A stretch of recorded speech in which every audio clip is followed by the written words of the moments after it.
GoFundMe, everybody loses except us?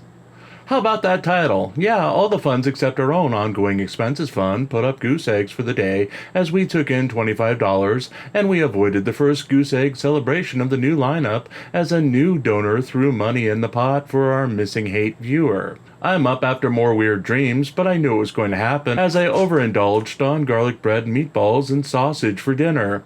I am allergic to garlic, so any exposure at dinner time usually ends up with a 3 a.m. nightmare of extraordinary renown to remind me that I'm a dumbass. Since I now get up at 3 a.m. to write the paper, my body hasn't adjusted. I mean, in the past it was always scary dreams of alien abduction that would wake me up and make me wonder if there was something out there stupid enough to take me away from this column. But lately, the strangest part of the dream was I was at an airport at a booth where a guy was blending desserts. He gave me a freebie and he was experimenting with apple pie, Cool Whip, and ice cream and threw in a brownie in the mix. It was good. But does it violate my no ice cream pledge even if it was just a dream? Which brings us back to the dreaded reality. We've got new victims in the lineup. 3 of them, in fact, and you can blame Merb for one of them. That's a way to kill the joy and love we've been spreading, but hey, at least we didn't say his name 3 times to summon his never-ending happiness and keen spirit to brighten your day just yet. Added to this heap of joy that we call a column comes a very old Floyd Wallace fund that was intended for either for a Thailand or Philippines tour, as that's what it's titled, which hasn't had a donation in quite some time, but maybe one to watch now that Floyd is angling for a return to Asia. Up next is BZ Watchdog's GoFundMe to fund a lawsuit against something, someone, somehow, we don't care. The very thought of BZ Watchdog at 4 a.m. gives us the body shivers and makes us want to go back to bed.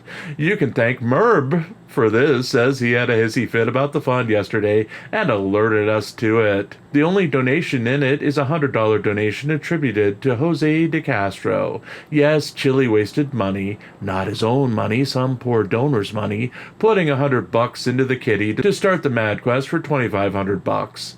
Finally, we have an ancient campaign by Michael Blue Bacon Paratini, which has already made $19,580 out of its $15,000 goal and hasn't had a donation in a while, but who we can use to say that he's defeated most of DeCastro's funds, as he's at 131% completed, while they're stuck at 5%, 84%, 77%, and 8% completed respectively.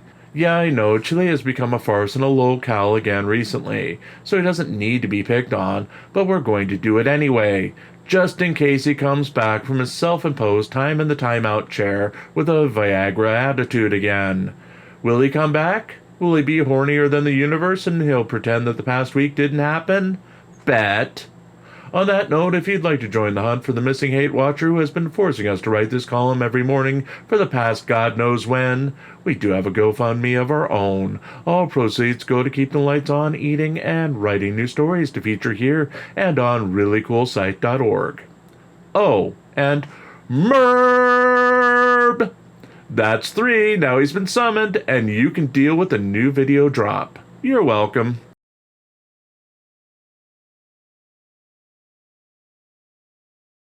Tella Klein, Serial Notice was from 2019. YouTuber and Glenn Serial expert Tella Klein provided a strange update on Glenn Serial's recent $100 million lawsuit against Everett, Washington crime scene analyst Erica Bennett, as despite Serial's claims otherwise, the actual police bulletin involved in the case was created and released in 2019. The notice read, "Since mid-December, there have been several concerning interactions with Glenn R. Serial Jr. and Everett Police Department. During a traffic stop on November 15, 2019, Serial was less than cooperative and asked for a supervising sergeant to arrest the officer making the stop. Since the stop, he has called at least 6 times to complain to supervisors. On November 22, 2019, Serial called threatening to have a patrol car towed from the Walmart parking lot. The most recent interaction with Serial was on December 4, 2019, at the EPD substation located at 1130 Rainier Avenue. He was filming the interaction on his cell phone and told the officer, same officer that made the traffic stop on November 15, 2019, that he committed a felony and was going to jail. Sirio claims to be a YouTube auditor and may be attempting to provoke officers while recording the interaction. His behavior appears to be escalating, and officers should use caution when dealing with him. While the bulletin contained confidential information, which is redacted in our copy, such as Sirio's date of birth, social security number, and driver's license number, that information appears automatically generated by the system and are used for identification of the individuals who are subject of the bulletins. The bulletin is marked for law enforcement use only, law enforcement sensitive, and would not normally be released to the public. Also of note, the document produced in 2019 claims that Sirio is 5 foot 10 inches tall and weighed 220 pounds at the time of his last arrest in 2019. From Sirio's description included in a small claims court lawsuit against Bennett, Sirio is apparently claiming that Bennett recently generated the document and distributed it as part of a scheme to steal his identity. Sirio made similar claims against Tella Klein in his lawsuit against her, that the information released by displaying Sirio's own video containing that information was knowingly distributed in order to steal his identity. Sirio is asking for $10,000 in lost wages from both women in the lawsuits. He has yet to produce his threatened multiple $50 million lawsuits or his single $100 million lawsuit.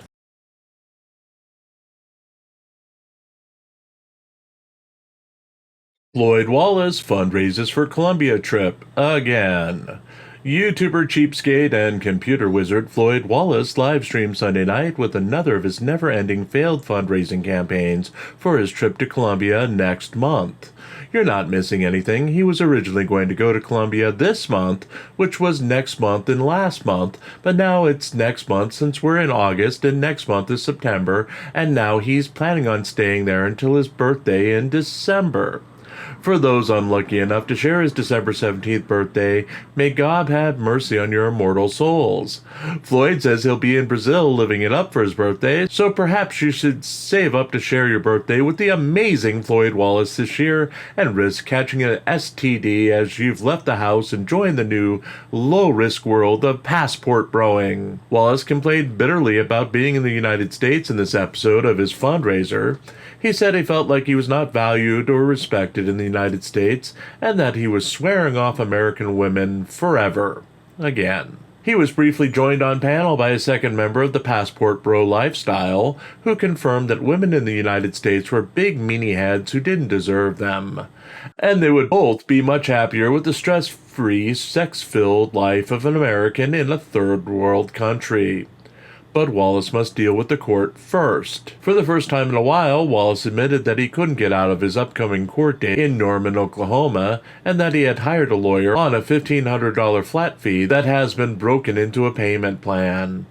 In his new version of planned events for court later this month, Wallace admitted that the next hearing was set for a jury trial, but his attorney was going to offer prosecutors a form of a plea deal, either to drop the charges or let Wallace off with a minor punishment. Wallace said he watched the video of his arrest and found that he had done nothing wrong, and assured his fans that there was no way the state of Oklahoma would punish him for anything. The YouTuber then followed up the statement by noting that he would not be returning to auditing, as he couldn't risk an arrest now that he was so close to leaving the country again. Wallace announced that he started to upgrade his gear with the purchase of a $150 Dell laptop. He then announced that he was throwing out most of his clothing and replacing it with tighter outfits to look good while he was overseas. The fundraising livestream ended after about an hour, and no earnings total was given, though Wallace was again seeking $150 for his efforts.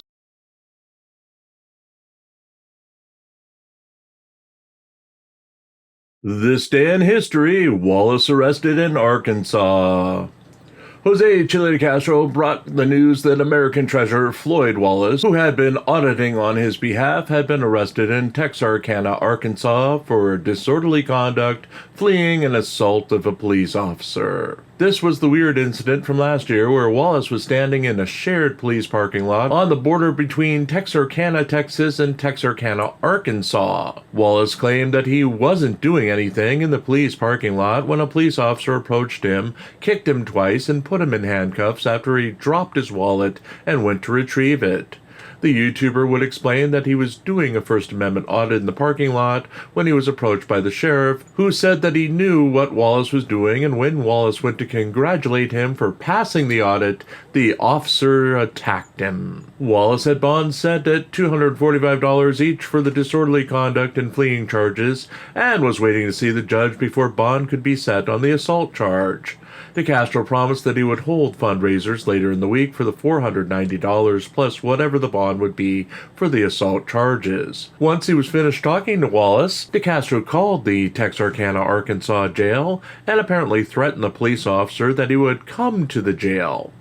While the officer asked for clarification and if DeCastro really was threatening him, DeCastro backtracked and said it was a threat to come to the jail and sue the officers involved in the wrongful arrest and incarceration of Wallace. Wallace would eventually make bond. The case was apparently resolved earlier this year, as Wallace has stopped talking about it as one of his pending cases that he needs to have taken care of before he can resume his passport bro lifestyle. The original version of the story is now available to read on ReallyCoolSite.org.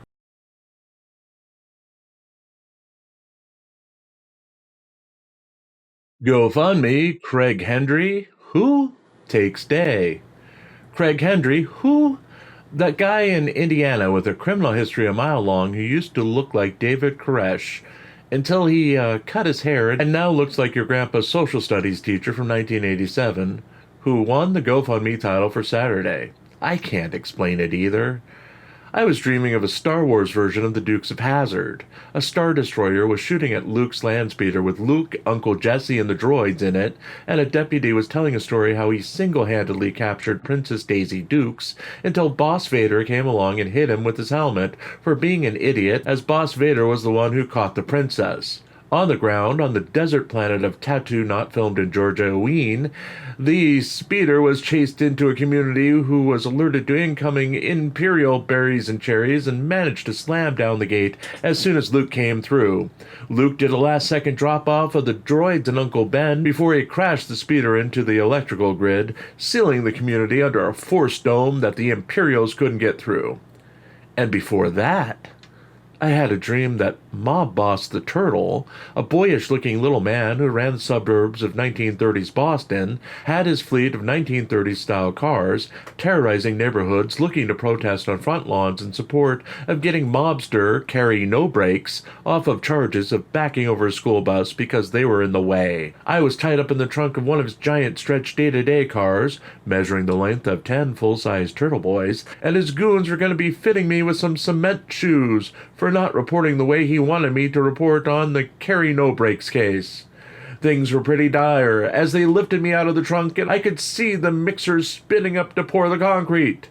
There was no way good old Jimmy Fingers, reporter of Fluff, would get out of this one, and either dream would have been preferable to this reality. It's 4:20 a.m. on a Sunday morning. There is no news. I can't even do filler with 1 year ago today without finding the old Word files and putting up those news stories to give the article something to point to. If Press with Ranker had come to take me to the fairies, they obviously rejected me because even a fey baby wouldn't accept this position, even if it meant living among the humans. I mean, what the hell, people? Who gives Craig Hendry money? It had been 3 months since his last donation. He doesn't even use his own picture on the campaign. It was some random evil cop. And certainly it's not worth throwing your money away on a man who thinks Illinois law applies in Indiana. My head, my heart, my goodness, this is not the way to start a new week. On that note, if you ever thought about donating to GoFundMe, we could use donations this week, as we're about to make a big purchase to keep the peace in the next 6 months with permission from a donor. Dementia patient, TV. No, you haven't lived in Seattle in 38 years, Pop, but yes, the Seahawks are going to be on your TV, so settle down, please. We do have a GoFundMe of our own. All proceeds go to keeping the lights on, eating, and writing new stories to feature here and on ReallyCoolSite.org. What the hell, people?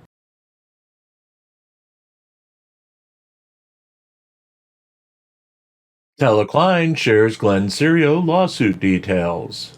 YouTuber Telecline shared on Saturday an extensive look into auditor and YouTuber Glenn Serio's 8 pending small claims court cases against Mukilteo and Everett, Washington police officers, an Everett crime scene analyst, and Klein herself, set for hearings in August and September.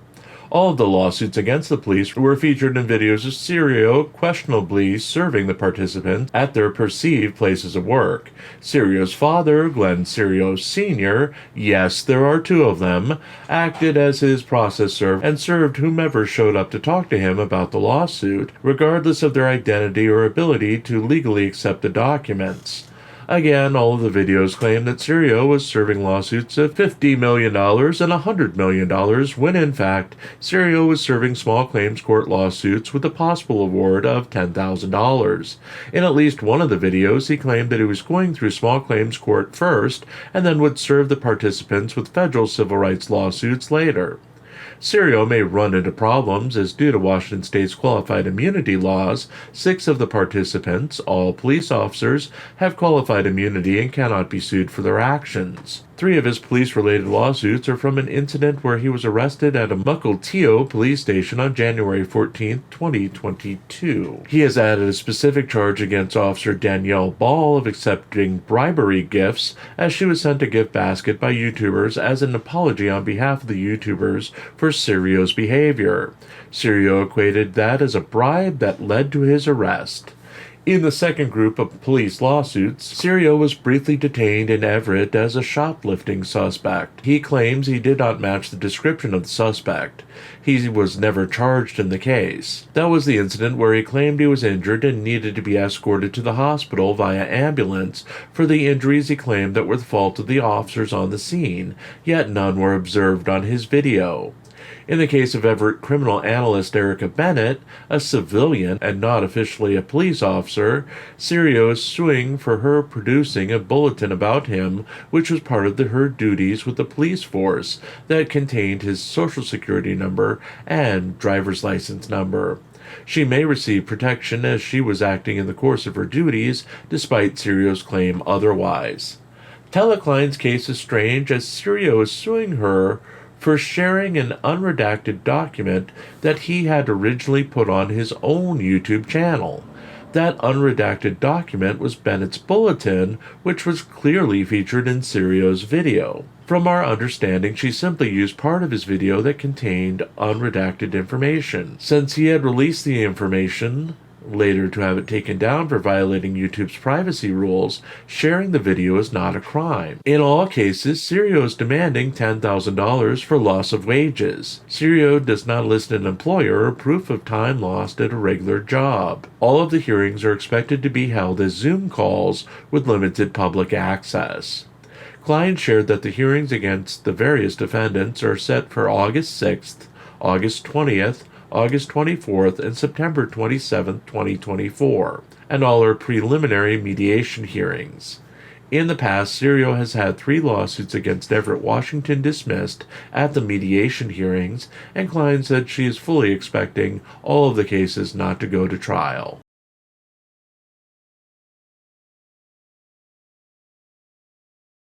This day in history, De Castro calls for war on police.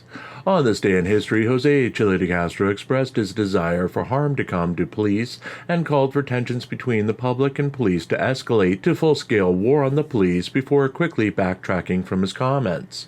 De Castro was watching a video featuring a negative interaction between police and a suspect when he said, "I hope it escalates. I'm not going to start it. I hope it escalates. I hope we go to war against these pigs. I really do. I'm sick of it. I'm sick of it. I'm sick of pigs. I'm sick of it. I'm not going to start any wars, but I'd certainly watch one. That's for sure. I certainly would love to see it happen, and every one of you pigs would be mowed down. You wouldn't have no chance. Zero. They keep abusing us." After reflecting on the boldness of his statements, De Castro would backtrack, saying, "I was really pissed. I'm pissed. I need to go to sleep. I don't hope we go to war. I just was fired up. I don't want to see anybody die. I don't want to be part of death. I don't want that in my life. You know what I mean? Guys who go to war, and I've known a couple of them in my lifetime. A couple came back from a small town. Guys who went to war and saw action, they come back and they have a different look in their eyes. So I don't want to see people die. I don't. I just get pissed off. But the cops are lucky we don't turn on them. I wouldn't, because I don't want to kill people. I don't want to shoot people. I don't even want to punch people. So, I get mad sometimes. I got an ego. Okay, I'll get the flock out of here. Thanks for coming. See you on the next one. Later, Gators.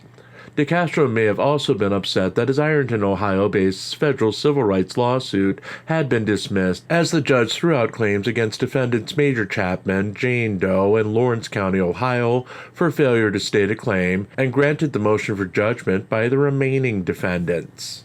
DeCastro would attempt to reopen the case with a demand for a third amended complaint based on new evidence involving YouTube's atomic clocks, then appeal the case, which drug out until it was dismissed earlier this year. In DeCastro-related news, Heather Dollahide, wife to then recently jailed YouTuber and DeCastro associate Jason Dollahide, had the couple's daughter taken from her by Child Protection Services after she refused to cooperate with the CPS investigator. Heather Dollahide explained that she would not let the investigator, a man, into the house to investigate or cooperate with his investigation, as he was a stranger. DeCastro promised to fundraise for a $50,000 lawyer on the Dollahide family's behalf to represent them at a custody hearing the following Friday. DeCastro had instructed Heather Dollahide to take her daughter to a safe place where police could not find her. She was apparently in the process of doing this when CPS agents and police arrived at her house to take custody of her daughter. In the calls between Dollahide and DeCastro, it was revealed that Heather Dollahide lost custody of and had 3 children from another relationship put into foster care in the past. She had limited visitation rights to see her 3 children. DeCastro instructed Dollahide that her phone was now compromised and that she needed to buy a burner phone as police were listening to their calls. He then pledged that he was coming for police with his legal team to file lawsuits on behalf of the Dollahides. The YouTuber never followed up and filed the lawsuits, nor crowdfunded for the expensive attorney on behalf of Heather Dollahide. Dollahide's daughter remains in foster care with a family member, as Heather Dollahide is currently in the custody of the state of Oklahoma in a drug treatment facility. You can read all of these stories featured in this segment on our website at ReallyCoolSite.org.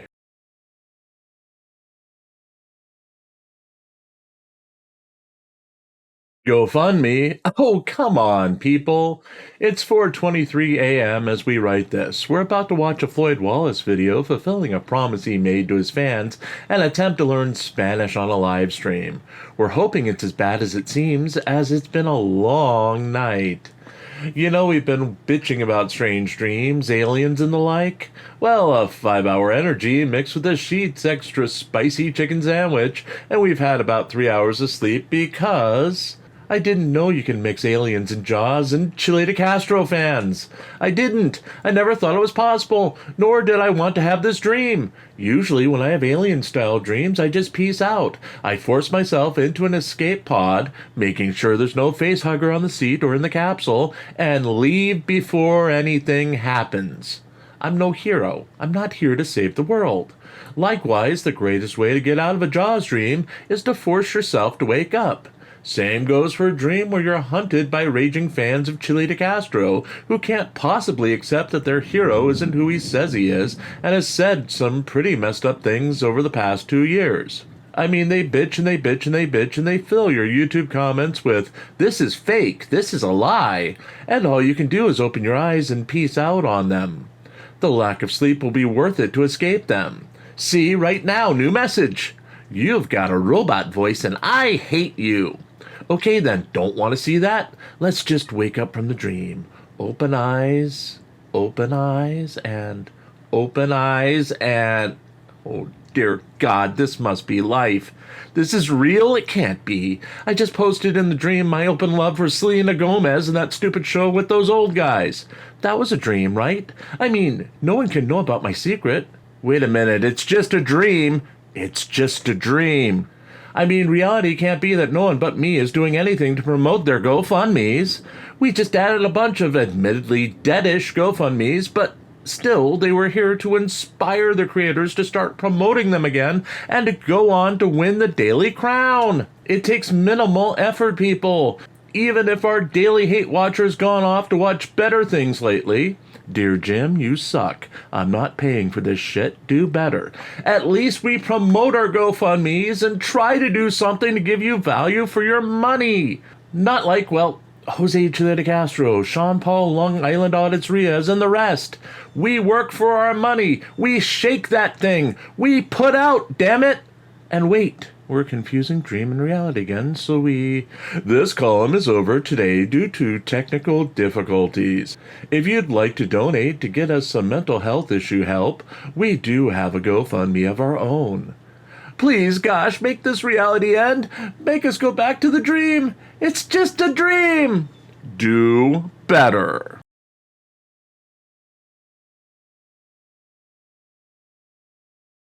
De Castro versus Peter, motion hearing set for today.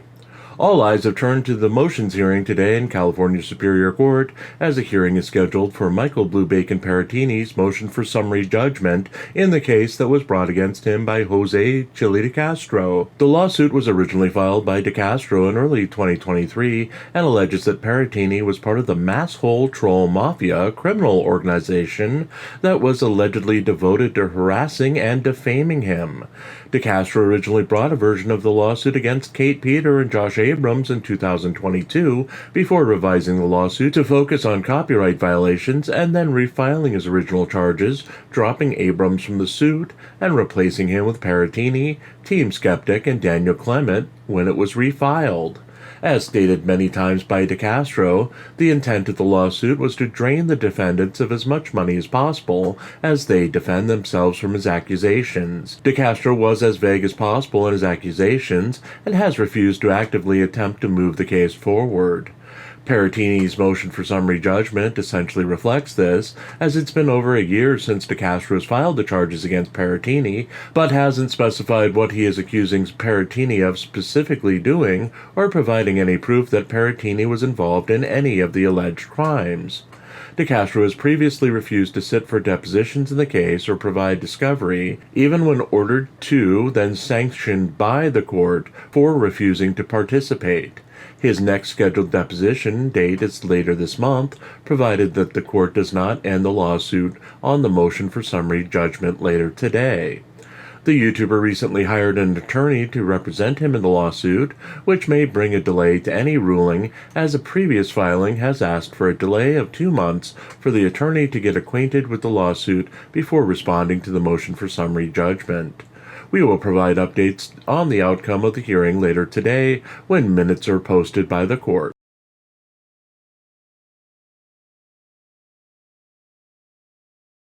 Henry retrieves stolen items from police. Craig Hendry was in full sovereign citizen mode as he live-streamed his attempt to retrieve items stolen from him when he was kidnapped by the Lake County, Indiana Sheriff's Department sometime in the unspecified past. Henry started the livestream as he claimed that he was going to be denied his old iPhone 11 and gimbal that were taken as evidence in a previous arrest. His title for the stream reflected his unsuccessful attempt, and he was surprised when a number of workers from the sheriff's office came out with his items.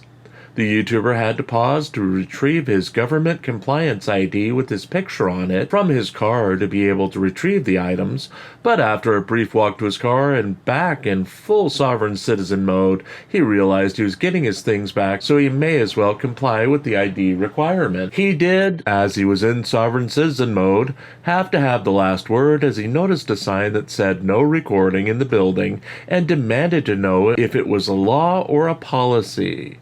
Failing to bait any of the officers at the front desk, he announced to his 169 viewers that he was in danger of being kidnapped again, then shouted that Lake County Sheriff Oscar Martinez would soon be indicted for unspecified felony charges. A quick Google check of Henry's claims resulted in listings for an incident where Martinez pled guilty to reckless driving charges in February of this year, but did not lose his job over that infraction, and nothing else was pending. Henry then wandered out of the building, only to talk himself into returning, as it was legal to instruct government officials under his belief of the laws in Indiana.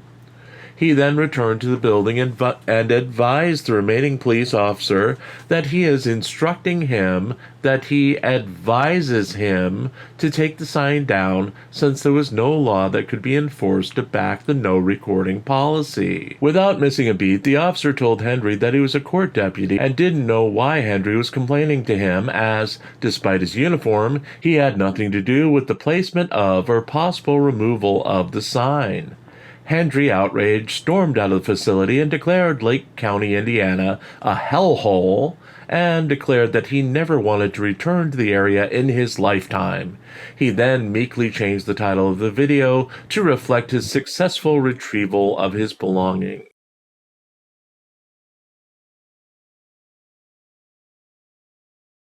Good morning, good afternoon, and good evening, depending on your state of mind, and welcome to Really Cool News. Really Cool News is part of ReallyCoolSite.org, which has been various things over the years since it was founded in 2001, including a site devoted to tech TV comic strips, a personal blog site, a site devoted to original comic books, and so much more over the last 23 years. Since November of 2021, we've been primarily known for our daily newspaper, with news articles devoted to covering First Amendment auditors and their First Amendment adjacent figures. We use the word news in the basest and loosest format as possible, despite the fact that we have journalistic training. Unlike everyone else in the field, we're not using the label of a journalist because we don't want to get lumped in with every other knucklehead in the field who is calling themselves that to get away with bad behavior. The term around here is blog and blogger and blogging, and we're very happy to be our own little thing, far away from the idiots who are working on a story to excuse their stupid and often illegal behavior. Conveniently, our database of the website completely died last week, and we're in a rebuilding phase. Most of our older articles contain links and items such as coverage of daily live events or daily featured videos that probably won't be coming back, as there's way too much work involved in tracking each one down. If you want absolute proof that we've been around for years, probably hit up the Discord and find our links posted on many of the anti-First Amendment auditing servers since 2022. Or the Internet Wayback Machine, up to you, not up to us to prove anything. As we put articles back up from our Word and text files, if the links are there and the links haven't been removed by their owners, we'll include them. Don't like that? Tough. We have nothing to prove, we're old, we're tired, and frankly, we don't care. As with every publication, there are times we're going to get things wrong. We'll be the first to admit that. If you have a correction to make or want to get in touch, best way to do that is through email at jamescanine@gmail.com. We'll work with you if it's a true error, or if we really fudge something up. If it's just a bit of wishful thinking on your part because they'd never do that, you probably won't get a reply. Our articles try to take a neutral approach to our coverage. We're not here to insult, demean, project an agenda, etc. There are times when we do make humorous approaches to stories, and there are times when we may cross lines that you're not comfortable with. We'll listen to your feedback and learn from it as we move forward. But no, we're not out to insult, demean, or hurt anyone. We'll poke fun at people, but there's no malicious efforts behind it. We reserve the right to delete and ban anyone from our site or our YouTube channel for any reason at all. Your First Amendment rights don't apply on a private server or on a private service. We'll nuke, ban, carry out horrible things at the slightest whim if we need to, in order to keep the peace. We've been working in social media since before the term was coined and have run communities for some of the biggest companies in the world. Don't like our policy? Sorry about that, but it is what it is. Sometimes we heart and like posts just to heart and like posts. It encourages people to post. Do not take our likes and our loves as endorsements of anything but the almighty YouTube algorithm.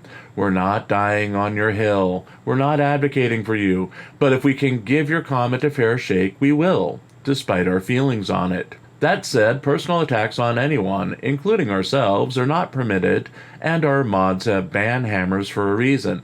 Attack the idea, not the person. Since YouTube's moderation tools suck, sometimes things will fall through the cracks, but if we see things that violate our guidelines, they'll be removed without warning. As far as our horrible, robotic, worst thing in the world, oh, I can't stand it, voice in our videos, that's our voice. We don't use AI. We're slowly but surely improving our craft. If you don't like this voice, switch to ReallyCoolSite.org and read it yourself. Or not. Up to you. Lastly, we've been around for a long time on the web. Our YouTube channel started as a full-time thing in May of this year. We're a tiny channel compared to our old newspaper. We know we don't have 601,000 viewers or pull in hundreds of thousands of dollars from our work, or anything right now since we're not monetized. We're entirely comfortable in our own shoes right now, and we're going to keep on keeping on exactly like we've been doing when we had 10 viewers and just a handful of friends placating our efforts. That said, have a wonderful morning, evening, afternoon, and thank you for contributing your time to our efforts. If you're inclined, donation links are everywhere to keep us fed. Thank you in advance.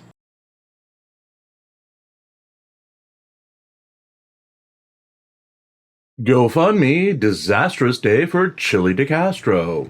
Jose Chili DeCastro had a horrible day on Tuesday as his idea to unionize First Amendment auditors apparently died.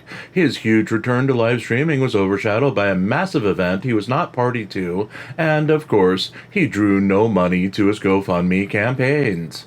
DeCastro had been hyping his idea for a union of auditors who would pay him monthly dues and be under his command for the past few weeks. The idea would be to pool the due money under his direct control to send reporters out to cover various news stories. In the past, similar concepts had seen DeCastro literally want to unite the auditing world under his command. He had been hoping to enforce unity, and all of the auditors would unite under his leadership and become affiliates to sell his products in the process. On Tuesday, that idea apparently died, and died hard, as an unofficial organization of auditors came together with 30-plus auditors, most of them the same auditors he had previously targeted for his union, participating in a semi-organized protest to back Leonard Leroy Truth Filipowski, an independent journalist who was arrested last month at a city council meeting. From big names like Sean Paul, Long Island Audit, Riaz, and James Freeman, to little names like Angry Vet and Taco Terry, the auditors answered the call in a semi-organized way without the participation of DeCastro, and pretty much doomed any idea of coming together under DeCastro's union. Coverage from the 30-plus auditors dominated the afternoon as DeCastro's planned Tuesday afternoon return to live streaming, after nearly a week off following a controversial change of attitude that saw DeCastro advocate for working with police instead of confronting them, was delayed because he was at the dentist, and then because he was working out to avoid a huge loss in viewership. DeCastro's return saw 370 live viewers at the peak out of his 602,000 subscribers for a mediocre live stream where DeCastro seemed agitated that the friends and family he visited during his time off did not appreciate his anti-police views.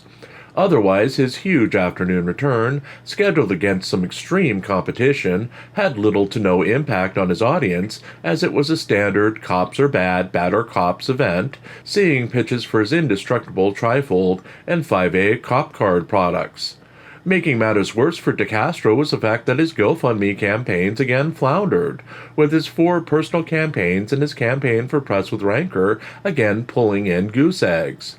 It has been 6 days since Rancor's Support Press with Rancor's legal fund campaign received a donation, holding out at $4,194 out of a $45,000 goal. DeCastro's Justice for All Legal Battle for Accountability Fund has been stuck at $4,558 out of a $100,000 goal for 2 weeks now. The Lawyer Fund Only All Dollars Go to Lawyers Fund, run by DeCastro, has held steady at $20,932 out of a $25,000 goal for 9 days now. His Legal Aid Fund Donation Fund Help People Fund has hit a wall of $27,015 raised out of a $35,000 goal, with its last donation coming 20 days ago. Finally, DeCastro's Legal Defense Fund Crime Scene Tape Legal Arrest Fund has set at a $2,465 out of a $30,000 goal for the past 5 days. Our own ongoing expenses fund took the day with a $35 haul for the day. On that note, if you'd like to join our personal union of hate watchers who force us to write this column every morning for the past God knows when, we do have a GoFundMe of our own. All proceeds go to keeping the lights on, eating, and writing new stories to feature here and on ReallyCoolSite.org.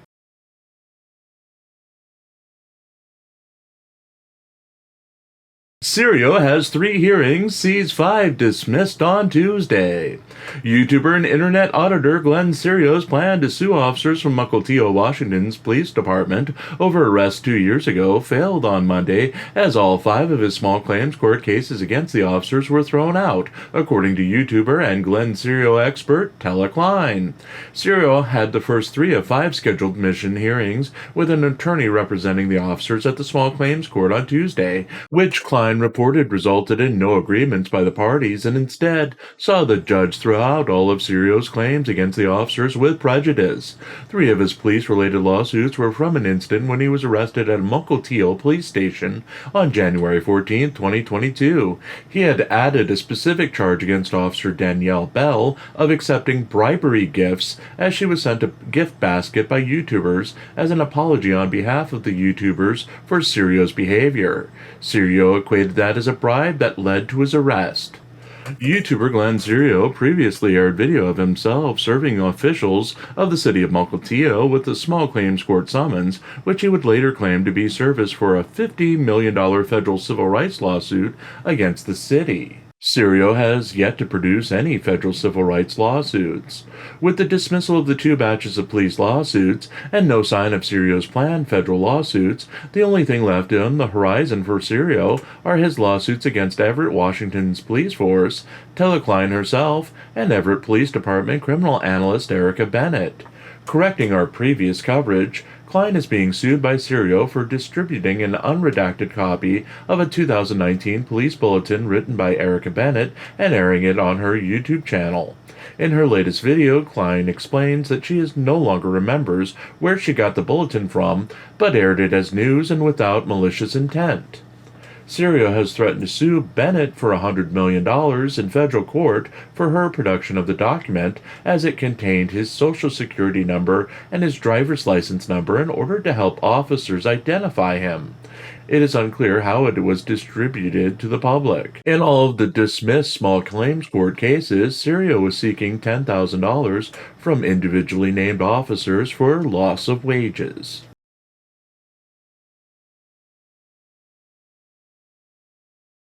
Dozens of independent journalists support Leroy Truth in New Jersey. A little over 2 dozen independent journalists from around the nation gathered in Union City, New Jersey to attend a gathering at the Union City City Hall in support of former auditor and now independent journalist Leonard Leroy Truth Filipowski, who was arrested at a city council meeting last month in the city. Filipowski claims to be facing 8 charges related to his ejection from the meeting last month as he used his public speaking time to make personal attacks on members of the council and Mayor Brian Stack, after violating guidelines including one that requires public speakers to stand behind a podium while addressing the city council.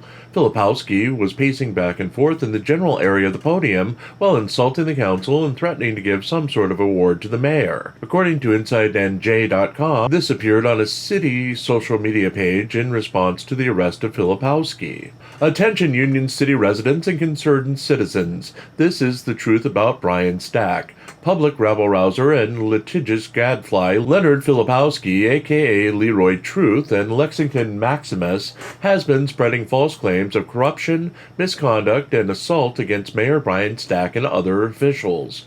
Filipowski, who thrives on confrontation and abusive tactics, has been using his well-placed cameras to agitate individuals and provoke reactions for his own twisted entertainment. Let's set the record straight. Brian Stack has been a dedicated crusader for the people of Union City and beyond. From his early days as a tenant advocate to establishing the Brian P. Stack Civic Association, he has tirelessly worked to improve the lives of those he represents. As mayor of Union City since the year 2000, Stack has focused on quality of life issues and has made himself readily available to citizens, even publicizing his cell phone number and establishing a mobile office at various locations. The allegations made by Filipowski are baseless and harmful, not only to the individuals targeted, but also to the community as a whole. The intimidation tactics and threats employed by Filipowski are not only irresponsible, but also border on domestic terrorism. We must stand up against such reckless behavior and support our dedicated public officials like Brian Stack, who are truly working for the betterment of our city. Filipowski's gathering of independent journalists saw the journalists run through the halls of City Hall, overwhelming police resources and entering areas deemed off limits to the public. Independent journalist James Freeman Springer reported that an auditor named Sean of the Guerrilla Publishing news outlet was arrested for trespassing at the event. Springer would then organize a group of independent journalists to verbally assault the arresting officer as he was writing up Sean's citation. Attempts to organize the gathering of independent journalists to cover Filipowski's press conference outside of the City Hall were briefly successful, as approximately 25 of the journalists were gathered as he began speaking. Large portions of the group wandered away moments later as the independent journalists investigated other buildings in the general area and came into conflict with residents of those buildings. Nearly every notable independent journalist in the Midwest and East Coast attended the event, with widely known journalists such as Sean Paul, Long Island Audit Reyes, Josh Accountability for All Abrams, and James Freeman Springer rubbing shoulders with lesser-known auditors such as Taco Terry and the Angry Vet. Conspicuous by his absence was Jose Chile de Castro, who had been promoting the idea of a union of independent journalists under his direct control that would gather for such events and perform investigations funded by dues directly paid to him. De Castro claimed that he had a dentist appointment and was working out as he delayed his Tuesday afternoon live stream, which was apparently scheduled as counter-programming to the live streams in support of Filipowski's event.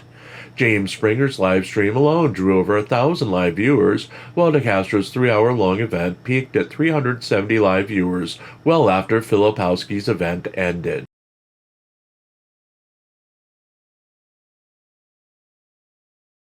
De Castro, don't dream it's over.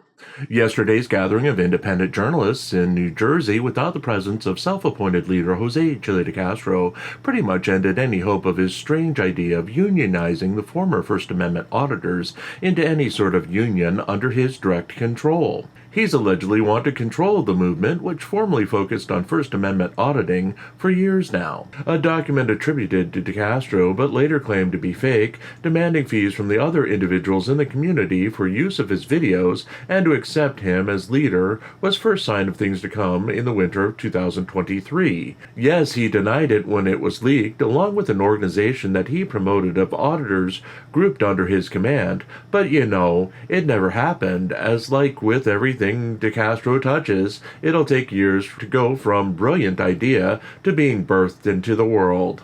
His current idea of unionizing the former First Amendment auditors came after he was released from jail a few weeks back.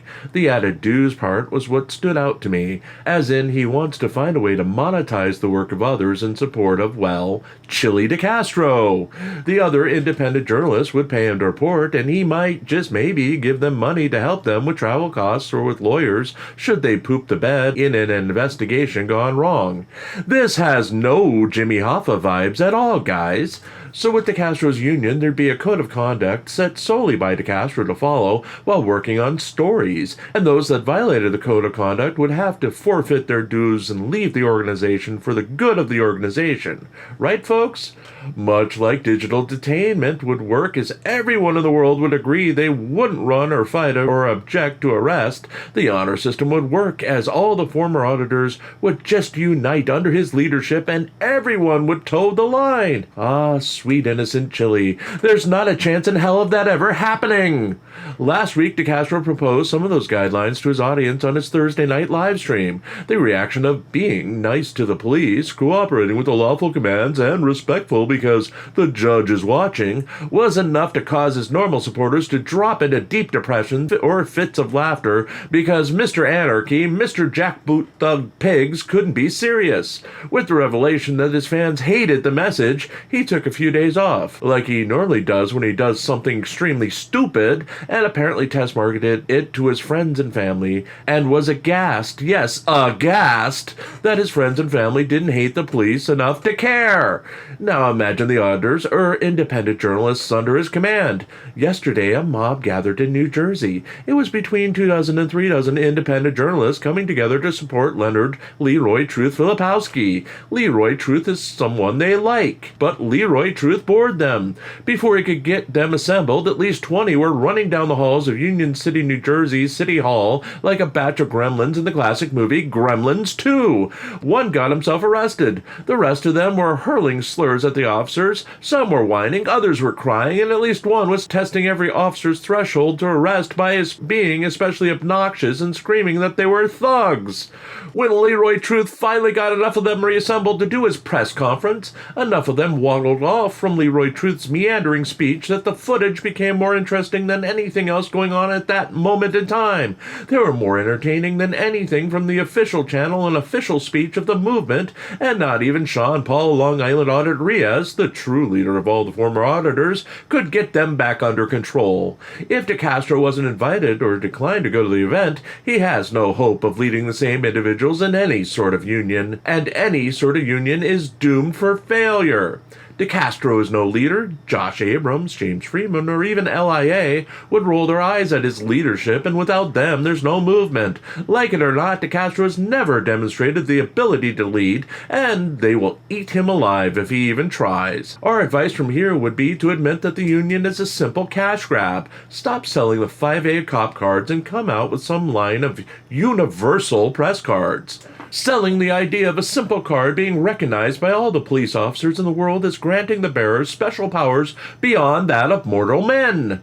A card that lets them do anything in the name of journalism. A card that says you'll fight for them in court if you're in trouble, and comes with a $20 low monthly fee for the right to call yourself a journalist.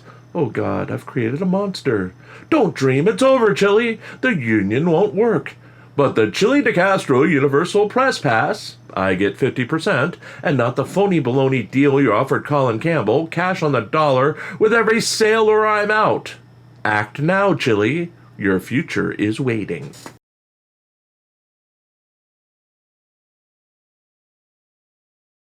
GoFundMe, LIA prevents 2 days of goose eggs.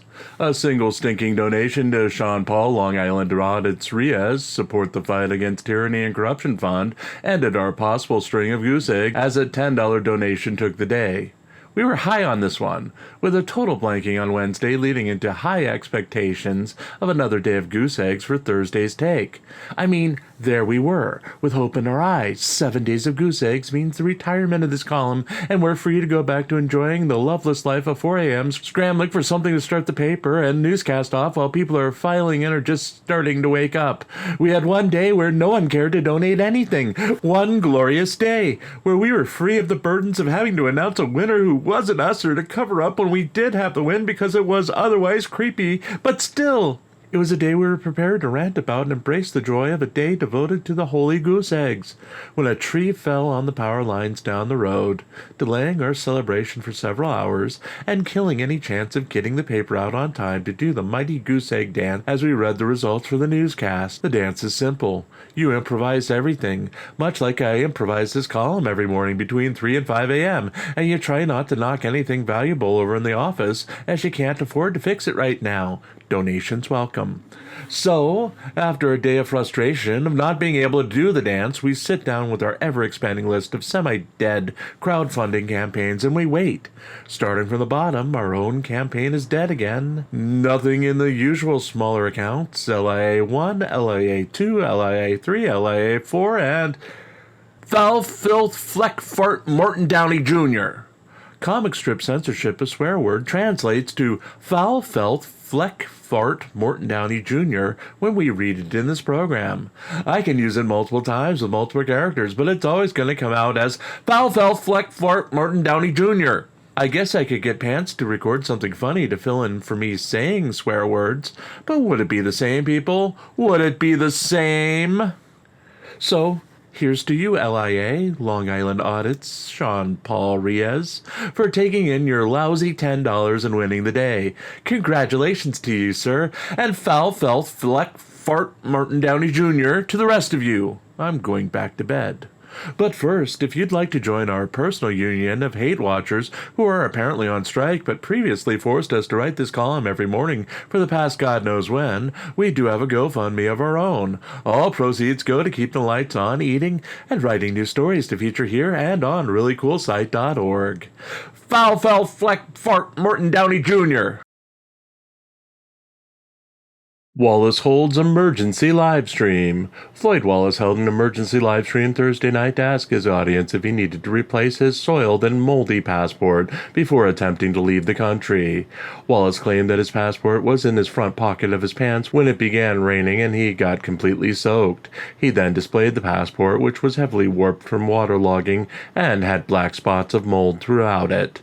Expressing concern that the barcode on the back would not be readable, Wallace pulled his audience for guidance, ultimately accepting that despite it being used previously to re-enter the United States without a problem, it should be replaced before he attempted to leave the country.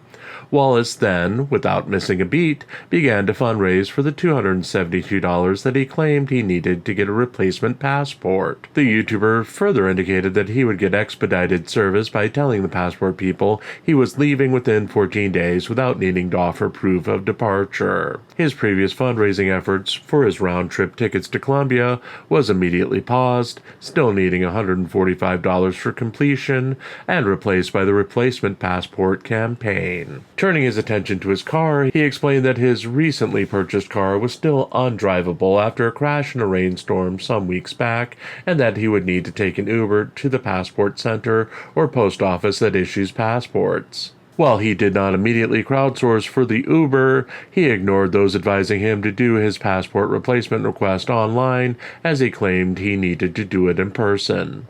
As super chats came in, Wallace answered a number of seemingly random questions, including that he was not interested in dating children or having children, and that he was not in search of casual hookups. He claimed with a straight face that he was in for a long-term relationship with a woman in a foreign country. He also agreed that women should be able to vote in the United States when asked.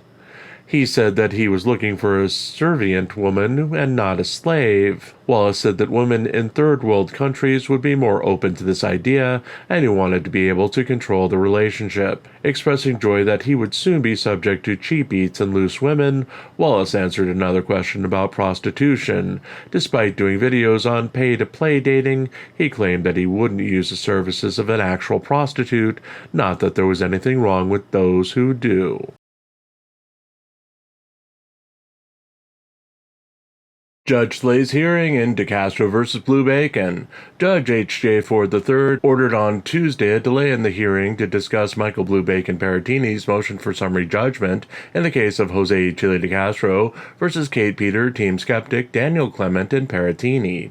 DeCastro's new attorney had asked for a 30-day delay in the hearing as he brought himself up to speed in his defense of DeCastro. Paratini's attorney countered that DeCastro had the past month to bring his attorney up to speed on the case, as he clearly demonstrated that he had access to his email accounts through an intermediary while in jail. Judge Ford II compromised, giving DeCastro's attorney until August 13, 2024, to file a supplemental briefing in response to the motion for summary judgment, while giving Paratini's attorney until August 20, 2024, to file his response to the supplemental briefing. Paratini's attorney had previously argued in favor of the summary judgment, as the case had lingered since early 2023, without DeCastro ever stating what Paratini had allegedly done to DeCastro to deserve being sued. He pointed out that DeCastro has refused, to the point of receiving sanctions from the court, to sit for a deposition or provide answers to questions posed in the discovery process. He also stated that DeCastro clearly had access to the internet and had the ability to keep up with the lawsuit, as he posted dozens of new YouTube videos while he was incarcerated. DeCastro's attorney countered that he was newly hired to the lawsuit and it was premature to hold a motion for summary judgment as discovery had not been completed and DeCastro, Paratini, or his fellow defendants, two of which were never properly served in the case, had been properly deposed. DeCastro is set to be deposed on August 21st, 2024. No date has been set for Paratini or his fellow defendants to be deposed. The hearing on the motion for summary judgment will now be heard on August 30th, 2024, the same date as the next scheduled status hearing in the lawsuit.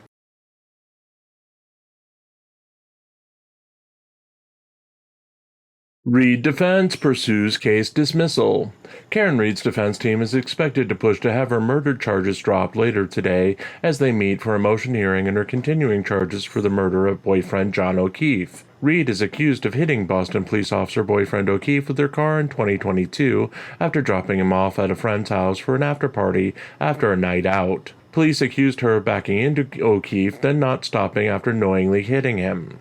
The defense claims that O'Keefe was murdered upon entering the house by homeowner Brian Albert, DEA agent Brian Higgins, and nephew Colin Albert, then placed on the front lawn of Brian Albert's home. A conspiracy was then hatched to blame Reed for the murder, as she was an outsider to the supposedly all-powerful Albert and McCabe families. Last month, her initial trial for second-degree murder was hung as the jury returned that they could not move forward to come up with a verdict. After prosecutors announced that they would retry Reed for murder charges, the defense claimed that they began to hear from jury members who said that the jury had decided to acquit Reed of second-degree murder but did not put the verdict forward. The prosecution recently confirmed that they had received an unsolicited communication from one of the jurors making the same claims. However, they did not follow up on it, as asking about the jury's deliberations would be unethical. Reed's defense has put forward a motion to drop all charges against the defendant, as they claim that Reed was effectively found innocent based on the vote of the jury. According to the defense, the retrial would be double jeopardy as, in their opinion, Reed was already found innocent of the charges despite no verdict being rendered.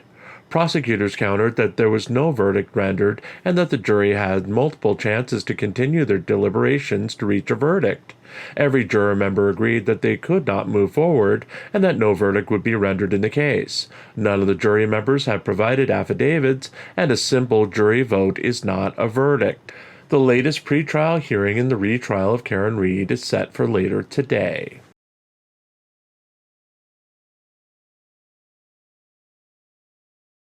DeCastro Las Vegas obstruction case dropped. Charges against Jose Chile DeCastro in Las Vegas for obstructing the police on February 14, 2024, were dropped by the prosecution on Thursday. DeCastro was arrested after crossing police tape and then walking directly to officers on the scene of a fatal car accident in downtown Las Vegas. He insulted and degraded officers and was eventually arrested for refusing to leave the scene as officers were working. The key to the case was that DeCastro approached an officer before his verbal attack on the other group of officers, who instructed him to go under the tape and then turn before reaching the scene of the crime. While DeCastro completely ignored the officer's instructions, the fact that the officer instructed him to go under the crime scene tape may have been enough to have the case dismissed. DeCastro hired attorney Joshua Tomczyk to handle the trial and has made statements that he paid Tomczyk $15,000 out of $25,000 that Tomczyk agreed to handle the entire case. As Tomczyk only filed an appearance and the case hadn't had a hearing as of yet, it is unclear how much of the $15,000 DeCastro will be refunded and how much of the crowdsourced money he'll return to his fans.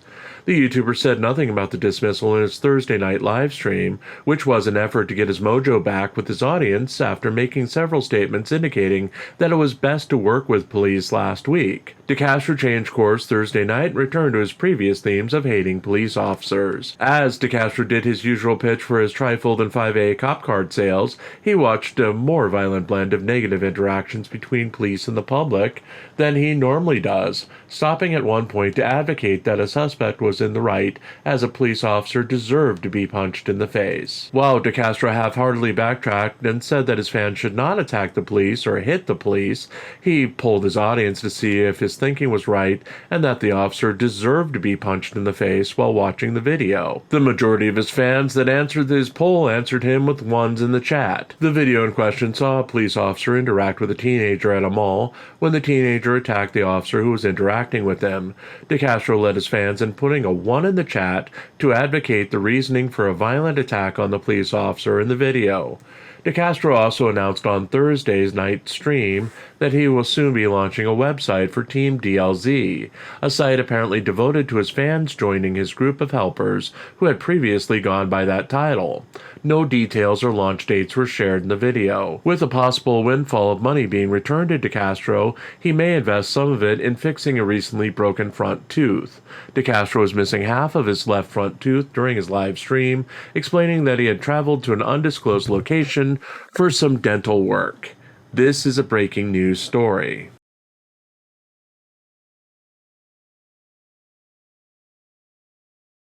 GoFundMe goose eggs for Friday.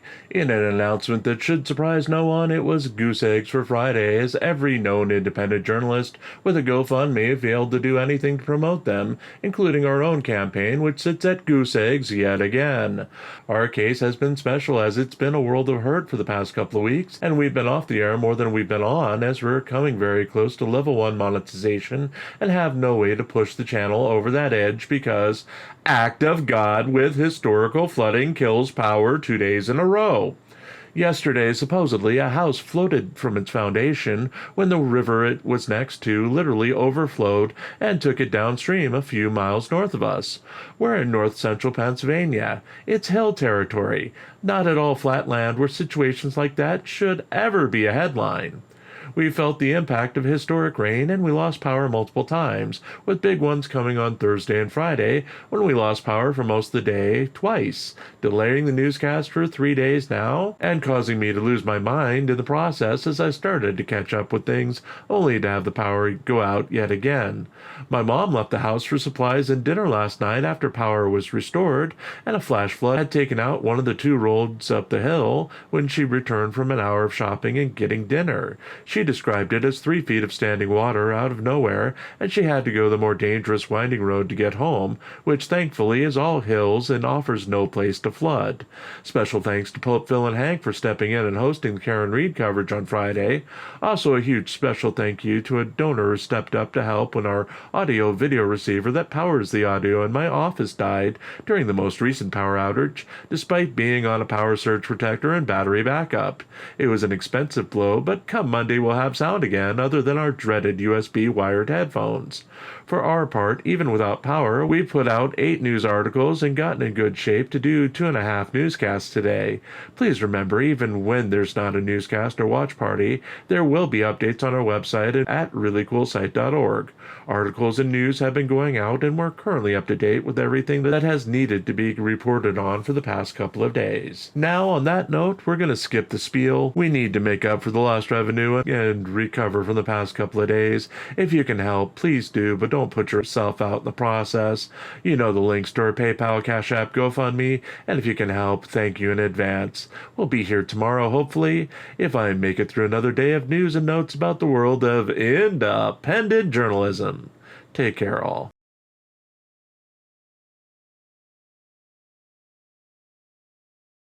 Lloyd Wallace passport drama continues. YouTuber and sex tourist Floyd Wallace continued his passport drama on another edition of his live stream Friday night, where he announced he was looking to permanently live in a country outside of the United States.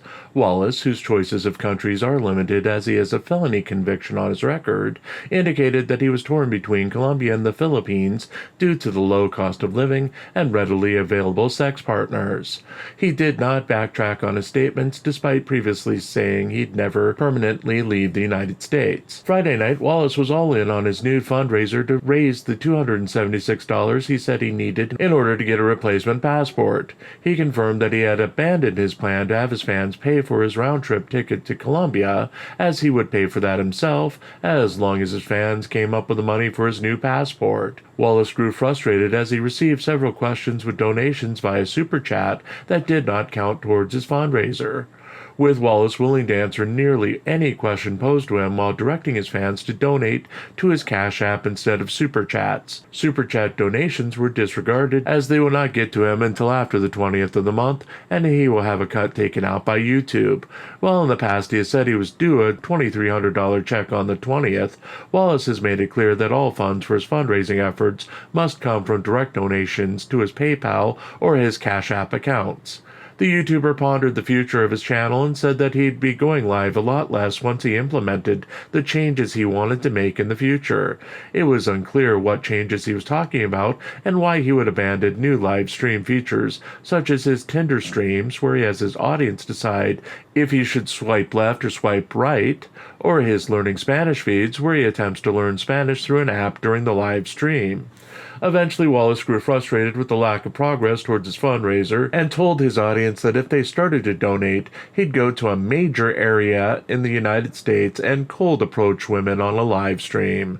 When that failed to spark donations, Wallace ended the live stream, promising to come back later to do a Spanish session. Wallace did not return Friday night.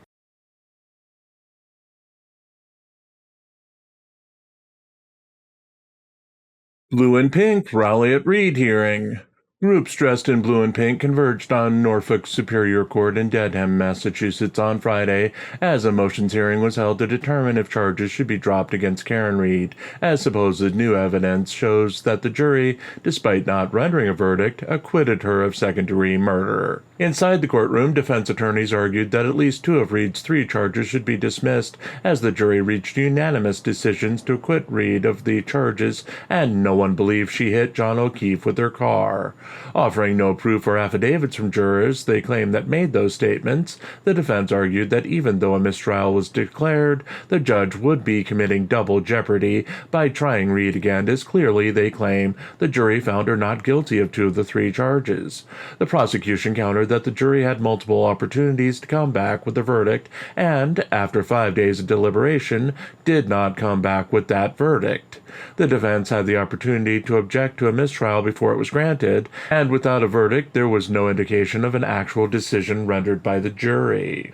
Offering a mix of coverage from inside and outside of the courtroom, Aidan Turtleboy Kearney insulted and degraded members of the Blue camp who were there supporting John O'Keefe's family and the prosecution through tweets. Kearney bragged that Pink represented good and Blue represented evil, and that the size of Pink's crowd overshadowed Blue's crowd by a good margin. He then pointed out his nemesis, Kate Peter, who was drinking a beer at an establishment well beyond the range of his 100-yard protection order against Peter. Instead of expressing fear of Peter, he insulted and degraded her, accusing her of day drinking, while lashing out at anyone else he saw who would be near her. On the Blue side of the street, Peter live streamed for nearly 2 hours, focusing on the growing number of people showing up to support the family of John O'Keefe. Peter filmed press interviews where members of the Blue movement expressed concern about the relentless attacks from the other side of the street. Peter filmed at least one person being interviewed explaining that relentless attacks by the other side include leaving negative reviews for and contacting the workplaces of those they can identify on the Blue side. Peter herself recently released a written statement by Sergeant Cawley of the Dedham Police Department of what he witnessed when Kearney attempted to have Peter charged with violating the protection order he has against her, despite Peter being immobile and Kearney approaching her and contacting the officer. Kearney is attempting to use the incident to have Peter's bond revoked in her felony witness intimidation case. Judge Beverly Cannoni did not rule on the motion to have charges dismissed in the Reed case. She stated that she will rule on the motion later this summer.